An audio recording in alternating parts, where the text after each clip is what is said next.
ሰላም እንዴት ናችሁ? ያው እንደተለመደው ዛሬ በሌላ ቪዲዮ መጥቻለሁ። ከአሁን በፊት ሰራቸው ወይም ደግሞ ወደ እናንተ ያደረስኳቸው ስለ አፕሊኬሽን እንዴት ነው የስራ ማመልከቻ ሰብሚት የምናደርገው ወይም እንዴት ነው የምናመለክተው፣ እንዴት ነው ሲቪ የምናዘጋጀው፣ ኢሜይል የምንልከው፣ እንዴት ነው ጆብ ፖርታል ላይ ፎርሞችን የምንሞላው የሚሉ ሀሳቦችን ከአሁን በፊት በሰራሁት ቪዲዮ ነግራችኋለሁ።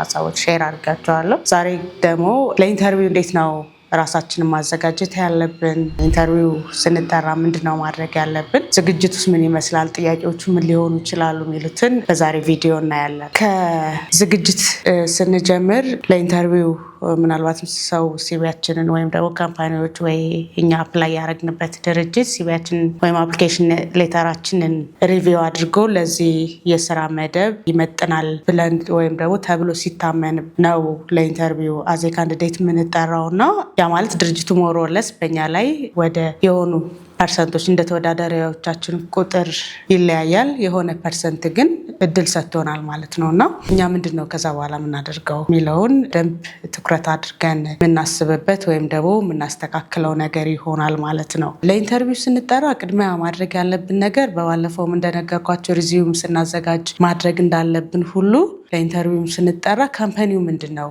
የሚሰራው፣ ምን ላይ ነው ኢንጌጅ ያደረገው፣ እኔን ሲቀጥረኝ ምን ነገር ኮንትሪቢዩት እንዳረግለት፣ ምን ደሊቨር እንዳረግለት ተማምኖ ነው የጠራኝ የሚሉ ሀሳቦችን ወይም ደግሞ ነገሮችን ይዞ ነው የሚጠራንና እነዛን ነገሮች ከካምፓኒው ፕሮፋይል ላይ በደንብ ማየት መረዳት ጠበቅብናል ወይም ይኖርብናል ማለት ነው። በተቻለ መጠን ለኢንተርቪው ኢንፎርም ስንደረግ ራሳችንን አረጋግተን ዝግጅታችን ምንድን ነው መሆን ያለበት፣ ምንድን ነው ማድረግ ያለብኝ የሚለው ላይ ፎከስ ማድረግ ነው የሚጠበቅብን። ስለዚህ ምንድን ማድረግ ይጀምራል? እንዳልኳችሁ ስለ ድርጅቱ ጠልቅ ያለ እውቀት እንዲኖረን ያስፈልጋል። ድርጅቱን ማወቅ ይጠበቅብናል። ስራ መደቡን ማወቅ ይጠበቅብናል። ድርጅቱ የሚሰጠውን ሰርቪስ ማወቅ ይኖርብናል። ከዛ በኋላ አንዳንድ ነገሮችን ማንበብ እኛ ካለን ስኪል ካለን ኤክስፔሪንስ ጋር ሊሄድ የሚችል ሊጠይቁን ይችላሉ ብለን የምናስባቸውን ነገሮች ማንበብ፣ መጠየቅ ጎግል ላይ ወይም ደግሞ ከጎግል በላይ አሁን ደግሞ ኤአይን በጣም መጠቀም ፍሬንድሊ ማድረግ ጥሩ ነገር ነው። ያው እንዳልኳችሁ ኤአይን በደንብ ኮምፕሌትሊ ኤአይ ኢንጌጅ አድርገን ይቆጣጠረን ነገሮቻችንን ማለት ሳይሆን የእኛን እሳቤ የእኛን ግንዛቤ ለኤአይ አንዳንድ ሀሳቦቻችንን መስጠት ጥሩ ነው። እዚህ ላይ ምንድነው አለ ሀሳቡ ምንድነው ያለው ነገር የሚለው ጀነሬት ያደርጋል ግልናል።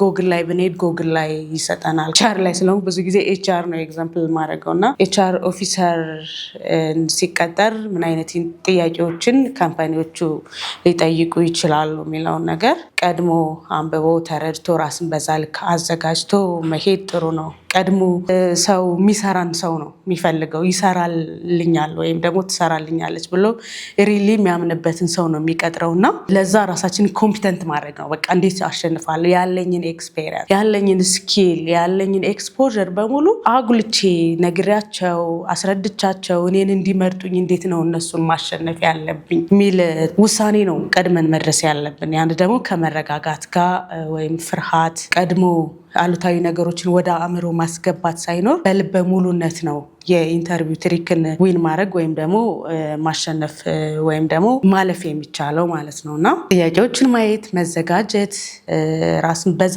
በፖዚሽኑ ልክ ያለኝን ነገር ሪሊ አስተካክቼ ወይም አስተካክዬ ለኢንተርቪወሮቹ ወይም ቃለ መጠይቅ ለሚያደርጉን መንገር እችላለሁ ብለን የምንደርስበት ፖይንት ላይ ስንደርስ ወደ ኢንተርቪዋችን መሄድ ያው ፕሮፌሽናል የሆኑ ሪክሩትመንቶች ወይም ቅጥሮች ኤክስፔሪንስ፣ በሰዓቱ መገኘት እነዚህ ነገሮችም አብረው እንደ ፖይንት ይታያሉ እና ዌል ድረስድ መሆን፣ በስነስርዓት መልበስ፣ ካምፓኒን ወክለን ወደ ተለያዩ ቦታዎች ልንሄድ እንችላለን። ላይ ክላይንቶች ጋር ልንሄድ እንችላለን። ቢዝነስ ኦውን የሚያደርጉ ሌላ ፓራሌል ካምፓኒዎች ጋር ልንሄድ እንችላለን። በእንደዚህ አይነት ቦታዎች ላይ ልንወቀል ስለምንችል የካምፓኒን ፊገር ብራንዲንግም ተሸክመን ልንሄድ ስለምንችል ያው ካምፓኒው ድሬሲንግ ኮዱን ድሬሲንግ ስታይሉን አብሮ እንደ ፖዚሽኑ ሊገመግም ይችላል እና በስነ ስርዓት መልበስ፣ አስተካክሎ መልበስ ጥሩ ነገር ነው። ከዛ ወደ ኢንተርቪው ስንሄድ ኢንተርቪው ላይ ኤርሊ መገኘትም ሌትሊ መገኘትም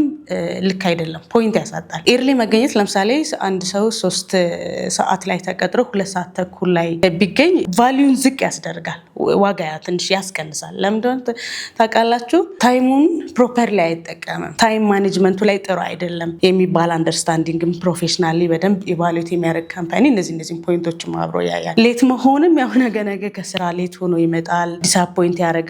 ከስተመር ቁጭ ብሎ ሊገኝ ወይም ደግሞ በስራ ቦታው ላይ ሊገኝ አይችልም። ዴድላይን ሚት አያደርግም፣ ወይም ዴድላይን ላላቸው ፕሮጀክቶች ወይም ስራዎች በዛ ጨርሶ ሊገኝ አይችልም የሚሉ ብዙ አንደርስታንዲንጎችን ሊያመጣ ስለሚችል ሌት መገኘት ጥሩ አይደለም። በተቻለ መጠን 10 ደቂቃ ቀድሞ መገኘት፣ በጣም ክራውድድ ሆኖ መድረስ ባንችል ደግሞ 10 ደቂቃ ድረስ ሌት መሆን ፖይንት የሚያሳጣ ነገር አይደለም። ስለዚህ በተቻለ መጠን ግን ይሄ ቴንሽኑን ለመቀነስ በጣም ተዋክበን ስንሄድ በሰዓቱ ሳንደርስ አእምሯችን ስትረስ ይሆናል። በደንብ አእምሯችን ፈንክሽን ማድረግ ያቆማል። ስትረስ ጥሩ አይደለም እና ፕሮፐርሊ አድሬስ ማድረግ ያለብንን የኢንተርቪው ለመጠን የተረጋጋ ቀልብና መንፈስ ይዘን ወደ ኢንተርቪው ሴክሽኑ እንድንገባ ቀደም ብሎ ተገኝቶ እዛው አካባቢ ባለ ካፍቴሪያም ይሁን የሆነ ቦታ ላይ ቁጭ ብሎ የጥሞና ጊዜ የመረጋጋት ጊዜ መውሰድ፣ እሱን ማድረግ ልምዳችን ቢሆን ጥሩ ነው። ጠያቂዎችን ማዳመጥ መቻል ጥሩ ነገር ነው። አንዳንዴ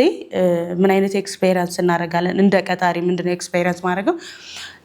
ጥያቄውን ጠይቀን ሳንጨርሰው እሱ አእምሮ ላይ ቶሎ ገና የጥያቄው ጅማሬ ሲያስበው አእምሮ ላይ ሪኮል ያደርጋል የተዘጋጀው። አንዳንዴ አንብበን ስንመጣ ስንሄድ ምናምን እንዲህ አይነት ነገሮችን ኤክስፔሪንስ እናደርጋለን እና ቶሎ ጥያቄውን አለማስጨረስ፣ ለመመለስ መጓጓት፣ እንዲህ አይነት ነገር መሆን የለበትም። ማዳመጥ መቻል። አዳምጠን ኢንተርቪውን ደግሞ ጥያቄውን ልንረዳ ካልቻል አልገባኝም የጠየቀኝ ጥያቄ ወይም የጠየቅሽኝ ጥያቄ በሚገባኝ መልኩ ልታስረጅኝ ትችያለሽ ብሎ ወይም ትችላለህ ብሎ መጠየቅ ኢትስ ቤስት፣ በጣም ጥሩ ነገር ነው። ማለት ይሄ እንትንም አይደለም እንዴ ጠየቅኩ ነጥብ ያስጥለኛል አልገባኝም ማለት እንዴት ጠይቀውኝ አልገባ። ሰው ፕሮፐርሊ ጥያቄውን አድሬስ ማድረግ ላይችል ይችላል። አንዳንድ ሰው ሊጠይቀው ያሰበውን ነገር ለራሱ ነው ሊገባው የሚችለው፣ እንደ ተጠያቂ ማይገባው ሰው ይኖራል እና አልገባኝም ጥሩ ነገር ነው። ከዛ አንዳንዴ እኮ እንዲያውም ጠያቂው ማስረዳት አልችል ብሎ ሌላ ከጠያቂዎች ውስጥ አንደኛው ሊጠይቀው የፈለገውን ነገር በደንብ ኢላቦሬት አድርጎ የመጠየቅ ኤክስፔሪንስ እኔ አጋጥሞኛል እና አልገባኝም ዝም ብሎ እንዲሁ ለመመለስ ያልገባንን ነገር ከምንታገል አልገባኝም ጥያቄው ይደገምልኝ ብሎ መጠየቅ በጣም ብልጥነትና ጥሩ ነገር ነው። ኬሪራችን የኬሪር ፓዛችንን መምረጥ ምንችል፣ የነገ ፊውቸራችንን መቀየር ምንችለው ሁሉ ከስክራች የምንመርጠው ፓዝ ነው፣ የምንመርጠው ፓሽኔትድ ሆነን የምንሰራው ስራ ነው እና እነዚህ ነገሮች ለማድረግ መታተር ይጠይቃል። አመሰግናለሁ። የዛሬ ቪዲዮ በዚህ ቢጨርስ ይሻላል። በሌላ ቪዲዮ ውስጥ ከምንገናኝ ቸርን ሰንብት።